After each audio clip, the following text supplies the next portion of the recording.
Last year, I went through 8 productivity tools. Every one of them was going to be the thing that finally fixed me. And everyone got a whole weekend of setup. Nice dashboards, perfect labels, all of it. And at the end of the year, I had nothing.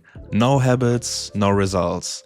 Nothing that felt like mine. Just 8 dead systems and a quiet voice in my head saying, maybe you're someone who never finishes anything. And if you ever felt like that, this video is for you. Because that voice is lying to you. And I'm going to show you exactly why. It's called the shiny object syndrome. The shiny new thing. You see a new tool, a new app and a new system and your brain instantly goes, that's it. This time it will be different. And here's the one idea this whole video is about. The new tool feels like progress, but it's not. It's a reset. Every time you switch, you send yourself back to zero. And something that keeps starting from zero can never grow. So why does the new thing feel so good? Why is let me try something new so much tempting than what you already have? Because your brain gets a reward for new things. Anything new gives you a little hit of dopamine. Researchers like Robert Hauser have shown that the brain actually treats new options better than they are, even when the old one would work just as well. And here's the unfair part. There's no reward for sticking with something. Using the same system again tomorrow is boring. It feels like nothing. And the switch feels like everything. So if you keep jumping to the next tool, it's not a discipline problem.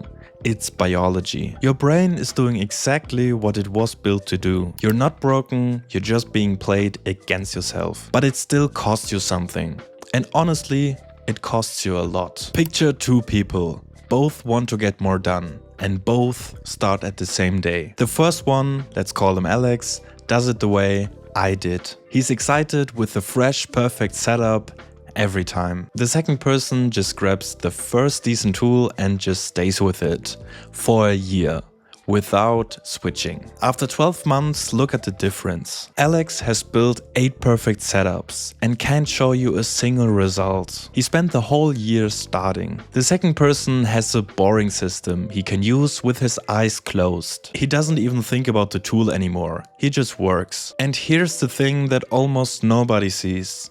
Results come from stacking. Small things that build on top of each other every time. But you can't stack anything if you knock the pile over every 3 weeks. Every switch costs you 3 things. First, the setup time. You never get that back. Second, your data, your history, your routines, all gone.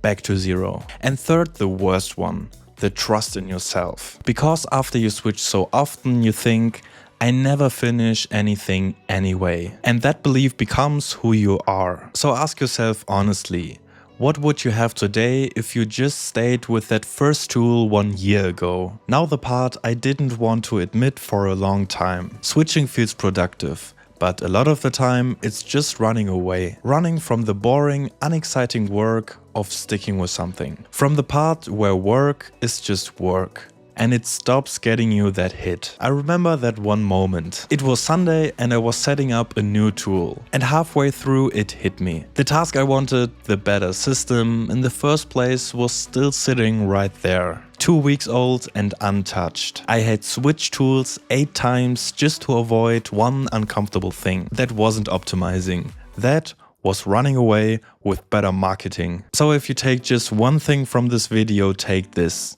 The one tool rule. Any tool, as long as it basically works. And then stay for it for 90 days. No switching, no exceptions, no matter how good the new shiny thing looks. And here's what happens. For the first few weeks, your brain will complain. If you don't give in, something new finally happens. The system starts to build. It fills up with data and it turns into routines. And you realize that the most of this tool isn't good enough was never about the tool. It was just the itch of a fresh start. So ask yourself, what if for the next 90 days you start nothing new at all? And honestly, that's the reason I built Synora the way I did. It's on purpose, not a shiny new thing. There's nothing to set up. No dashboard, no new system to learn. You keep working in your Google Tasks, just like you already do. Synora runs in the background and makes sure your tasks land in your calendar with real buffers, and whatever you don't finish today quietly moves to tomorrow on its own. It's the opposite of the tool carousel, because there's nothing to maintain and nothing that starts from zero. If you want to try it, 14 days free, no credit card. Link in the description. But even if you never touch Synora, do me one favor please. Before you set up the new shiny tool you discovered, just stick with the old one. You will be surprised what builds up when you stick to one system. Thanks for watching and stay focused.